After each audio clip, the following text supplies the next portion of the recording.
Halo semua, selamat datang di Keluh Kesah Reddit, di mana kami akan berbagi cerita menarik dari seluruh belahan dunia. Kali ini kami akan membagikan cerita dengan tema Malicious Compliance, yaitu mengisahkan tentang sengaja mengikuti arahan orang sok tahu dengan maksud buruk. Berikut ceritanya. Cerita pertama. Manajer mengubah jadwalku sebagai power move, jadi aku mengikuti jadwal itu. Beberapa tahun yang lalu aku bekerja di jaringan media di New England. Lokasi baru jadi ketika aku dipekerjakan. Aku diwawancari oleh manajer distrik dan lebih tinggi karena manajer belum dipekerjakan. Ketika aku melamar, aku membuat jendela yang sangat kecil untuk ketersediaan. Tetapi aku juga bersedia untuk menutup atau bekerja lebih lambat dan bekerja sepanjang akhir pekan. Jadi mereka setuju. Meskipun itu adalah jadwal yang ditetapkan, aku datang beberapa kali untuk meliput orang lain. Manajer yang mereka pekerjakan benar-benar gila kontrol. Awalnya tidak buruk, tapi menjadi konyol. Dia benci kenyataan bahwa aku memiliki jadwal yang ditetapkan, bukan karena aku dibutuhkan di waktu lain atau bekerja shift yang paling tidak diinginkan. Itu karena dia tidak mengendalikannya. Dia bahkan mengatakan itu. Sekitar 1,5 tahun bekerja di sana, dan dia memberi isyarat bahwa kita mungkin perlu menegosiasikan ulang jadwal. Lagi tanpa alasan yang sebenarnya. Dia menjadwalkan aku untuk datang 4 jam lebih awal pada hari sebelum akhir pekan, hanya untuk perombakan. Aku membicarakannya, dan dia menyuruh aku untuk membuat rencana. Pada dasarnya, lupakan saja. Aku sebenarnya marah, tetapi aku melakukan hal itu. Aku dan istri merencanakan kencan malam ketika aku biasanya bekerja. Pada hari yang bersangkutan, aku mendapat telepon yang mengatakan bahwa orang yang tutup malam itu bukan aku. Dia menukar aku dengan karyawan yang kurang dapat diandalkan. Telah menelpon sakit dan aku harus datang pada waktu yang biasanya dijadwalkan. Aku sangat senang memberitahu mereka bahwa aku tidak bisa, karena jadwal tidak dapat diubah dalam waktu sesingkat itu, karena aku telah membuat rencana.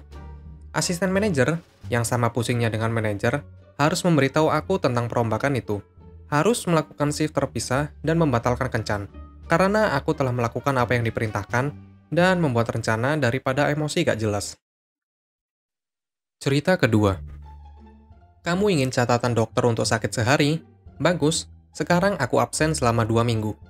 Jadi permata ini baru saja terjadi sekarang, dan rasanya seperti karma. Sekarang ceritanya dimulai 2-3 bulan yang lalu. Aku belum lama mengetahuinya bahwa aku hamil dan aku mulai merasa sangat sakit. Morning sickness tidak sepenuhnya pagi. Teman-temanku, oh enggak, tidak sama sekali.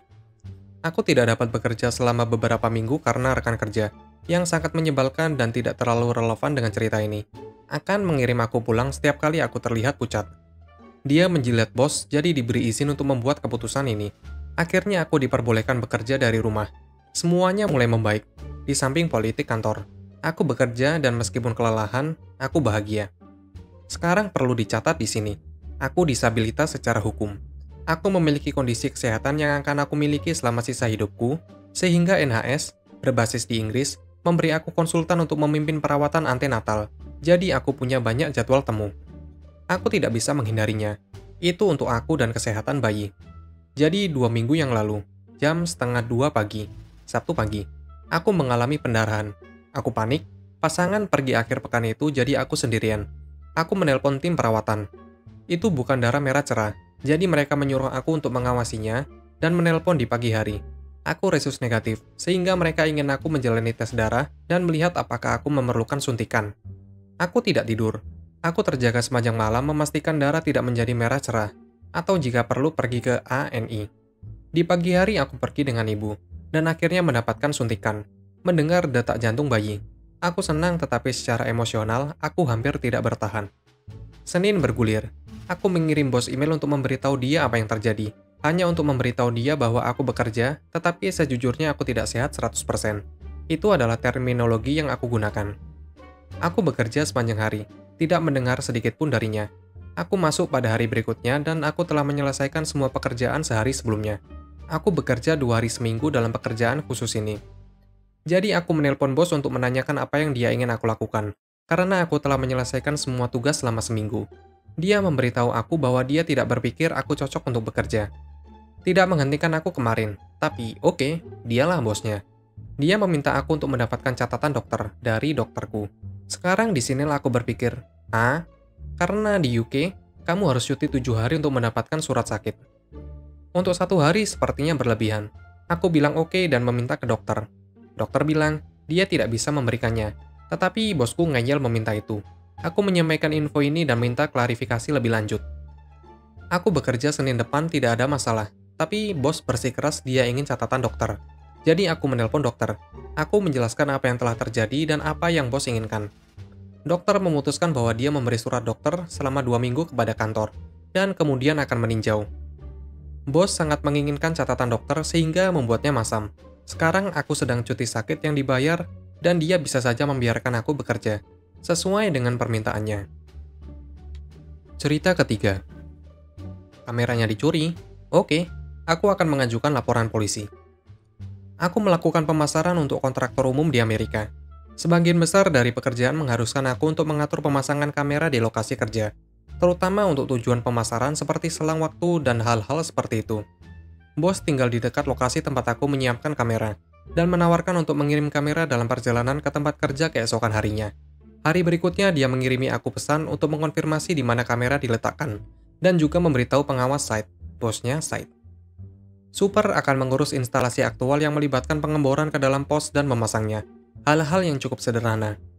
Juga penting untuk ceritanya, Super ini pensiun setahun yang lalu, dan kembali bekerja untuk kami untuk alasan yang tidak diketahui, sehingga kalian bisa mengatakan dia sedikit bekerja pada titik ini dalam hidupnya. Maju cepat ke hari setelah bos mengirimkan kamera. Aku menelpon Super untuk mengkonfirmasi bahwa dia telah menginstalnya.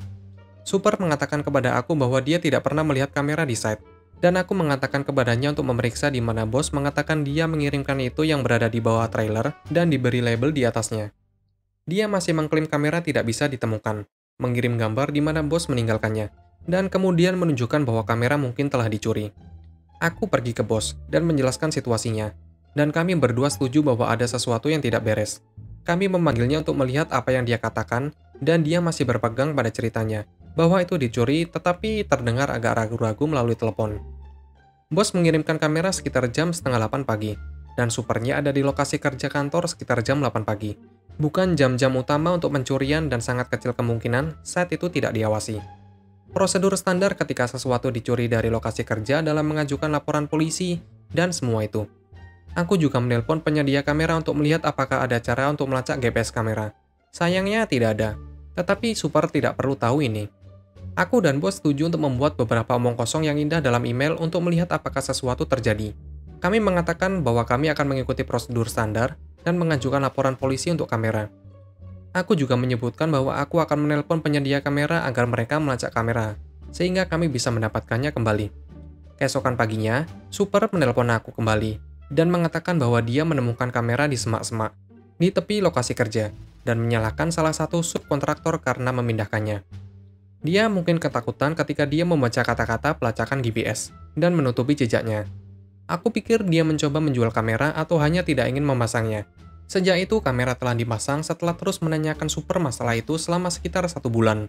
Tidak ada yang datang dari dugaan pencurian, karena kurangnya bukti. Dan Super masih bekerja di sini. Begitulah ceritanya. Apabila kalian suka, kalian bisa like dan berkomentar di bawah. Jangan lupa subscribe untuk membantu channel ini. Sampai bertemu di video selanjutnya.